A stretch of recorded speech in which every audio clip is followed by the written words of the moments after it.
ऐसा क्या हुआ कि शिरोमणि अकाली दल के सुखबीर सिंह बादल के अपने ही उनके दुश्मन हो गए? क्या 8 नेताओं को खदेड़ देने से अकाली दल में सब कुछ ठीक हो जाएगा?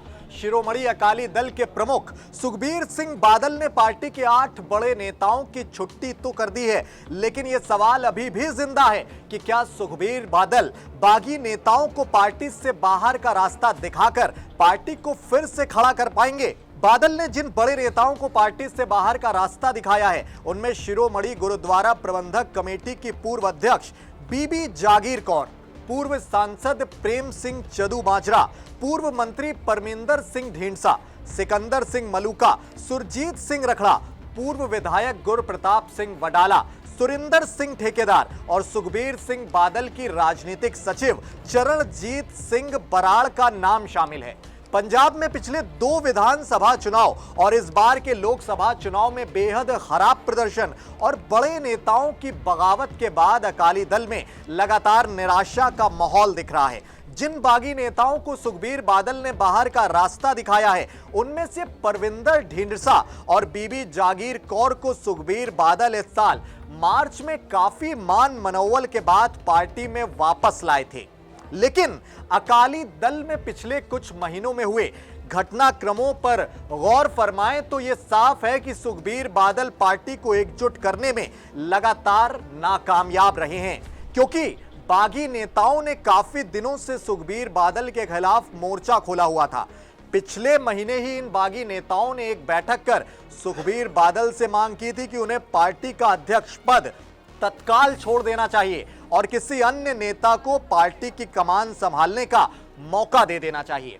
बागी नेताओं ने कुछ दिन पहले ही सुखबीर बादल के नेतृत्व के खिलाफ विद्रोह का झंडा उठाते हुए 103 साल पुरानी इस पार्टी में सुधार किए जाने की मांग की थी और शिरोमणि अकाली दल सुधार लहर नाम से एक अभियान भी शुरू किया था। अकाली दल के भीतर और बाहर चुनौतियों से घिरे सुखबीर बादल ने कुछ दिन पहले कोर कमेटी को भी भंग किया था। कोर कमेटी में लगभग 25 सदस्य थे, जिनमें से 8 नेता बागी हो चुके थे।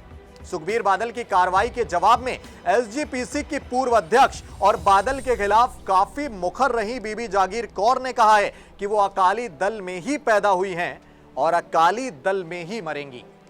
बीबी जागीर कौर ने यह भी कहा है कि शिरोमणि अकाली दल कोई पार्टी नहीं है, बल्कि बादल कंपनी है। सारी पार्टी एक तरफ है और सिर्फ 3-4 लोग मिलकर पार्टी को रन कर रहे हैं। दूसरी ओर शिरोमणि अकाली दल पार्टी से बाहर निकाले गए बागी नेताओं को बीजेपी का मोहरा बताया जा रहा है। पार्टी की ओर से यह कहा गया है कि बीजेपी के इशारे पर कुछ लोग अकाली दल को लगातार तोड़ने की कोशिश में जुटे हुए हैं, जिसके मद्देनजर यह कार्रवाई की गई है। जब तक बीजेपी और अकाली दल का गठबंधन था, तब तक दोनों दल पंजाब में मिलकर चुनाव लड़ते रहे और राज्य और केंद्र सरकारों में भी लगातार साथ ही दिखे। अकाली दल ने 2007 से 2017 तक पंजाब में बीजेपी के साथ मिलकर सरकार चलाई, लेकिन कृषि कानूनों के मुद्दों पर दोनों की राहें अलग दिखने लगी। कृषि कानून जो आए थे, उस पर भारतीय जनता पार्टी को अकाली दल का समर्थन नहीं मिला था। राहें अलग होने के बाद 2022 का विधानसभा चुनाव हो या फिर 2024 का लोकसभा चुनाव, अकाली दल की हालत लगातार बद से बदतर होती चली गई। दूसरी ओर 2019 के लोकसभा चुनाव के मुकाबले भाजपा 2024 में अपना वोट शेयर दोगुना करने में काफी हद तक कामयाब हो गई। 2012 के विधानसभा चुनाव में अकाली दल का वोट शेयर 34.73% था, जो 2024 के लोकसभा चुनाव की अगर बात की जाए तो 13.42% हो गया। अब आपको साल दर साल का वो आंकड़ा दिखाते हैं ग्राफिक्स के जरिए, जिसमें अकाली दल का आप देख पाएंगे कि वोट शेयर लगातार घटता गया। 2012 के विधानसभा चुनाव की अगर बात करें तो उनका वोट शेयर था 34.73%। 2014 के लोकसभा चुनाव की बात की जाए अगर तो 26.4% था। 2017 के विधानसभा चुनावों में यह घटकर 25.4% हो गया। अब अगर बात 2019 के लोकसभा चुनाव की जाए तो 27.45% उनका वोट शेयर था। 2022 के विधानसभा चुनाव हुए थे, 18.38% ही वोट शेयर था। अकाली दल का, और 2024 के जो हालिया लोकसभा चुनाव संपन्न हुए उसमें अकाली दल का वोट शेयर जो था वो 13.42% था। यानी साल दर साल, चुनाव दर चुनाव अकाली दल का वोट शेयर लगातार कम होता गया है। विश्वास मत वहां की जनता का जो है वो लगातार कम होता गया है। लोकसभा चुनाव 2024 में भी अकाली दल के सामने करो या मरो का सवाल था। पार्टी ने पूरी ताकत झोंकी, चुनाव लड़ा, लेकिन वो सिर्फ भटिंडा सीट पर ही जीत हासिल कर पाए। भटिंडा सीट से सुखबीर सिंह बादल की पत्नी और पूर्व केंद्रीय मंत्री हरसिमरत कौर बादल चुनाव जीती हैं, लेकिन यहां भी अकाली दल के वोट शेयर में लगातार कमी आती दिख रही है। 2019 में सुखबीर सिंह बादल जिस फिरोजपुर की लोकसभा सीट से चुनाव जीते थे, उस पर भी इस बार अकाली दल को हार का सामना करना पड़ा है।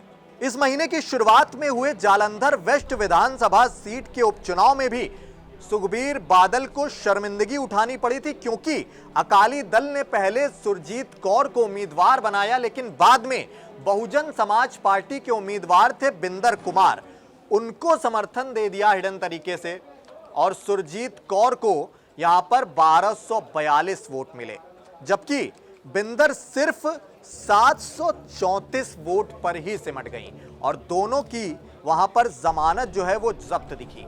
2022 में अकाली दल के प्रदर्शन की समीक्षा करने के लिए एक झुंडा कमेटी बनाई गई।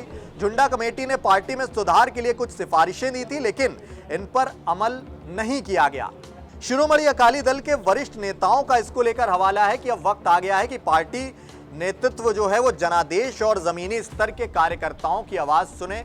अकाली दल के विधायक दल के नेता हैं मनप्रीत सिंह, वो लगातार बागी तेवर दिखा रहे हैं। अयाली ने बीते रोज कहा था कि जब तक पार्टी झुंडा कमेटी की सिफारिशों को लागू नहीं करती, तब तक वो पार्टी के किसी भी कार्यक्रम में भाग नहीं लेंगे। निश्चित तौर पर जिस तरह के हालात अकाली दल के भीतर है, उसमें सवाल यही खड़ा होता है कि क्या पंजाब का ये सबसे पुराना राजनीतिक दल खुद को फिर से सियासत के मैदान में जिंदा कर पाएगा? क्या सुखबीर बादल पार्टी नेताओं को एकजुट रखते हुए 2027 के विधानसभा चुनाव के लिए पार्टी को तैयार कर पाएंगे? अकाली दल के सामने सवाल हजार है और इन सवालों का जवाब सुखबीर बादल को ही देना होगा। उन पर ही ये सवाल उठ रहे हैं। शिरोमणि अकाली दल जब तक मजबूत रहा, तब तक पंजाब, हिमाचल प्रदेश और चंडीगढ़ में गुरुद्वारों के प्रबंधन का काम देखने वाली शिरोमणि गुरुद्वारा कमेटी में अकाली दल का ही कब्जा रहा। यहां तक कि एसजीपीसी के अध्यक्ष पद पर भी बादल परिवार के भरोसेमंद नेताओं को ही बैठने का मौका मिला। बागी नेता बीबी जागीर कौर 3 बार एसजीपीसी के अध्यक्ष रह चुकी हैं। गुरुद्वारों के प्रबंधन के अलावा एसजीपीसी सिख धर्म के प्रचार प्रसार का भी काम करती है। ये दुनिया भर के सिखों को सिख धर्म की मर्यादा के बारे में बताती है और सिख मुद्दों को भी लगातार उठाती रही है। एसजीपीसी कई शिक्षण संस्थान भी चलाती है। तो दोस्तों, इस वीडियो में आपने जाने शिरोमणि अकाली दल में हो रही लगातार अव्यवस्थाओं से जुड़ी संभावित वजहें। शिरोमणि अकाली दल में जो कुछ भी चल रहा है उसको लेकर आपका पर्सनल ओपिनियन क्या है? अपनी कीमती राय कमेंट बॉक्स में आप जरूर बताइएगा।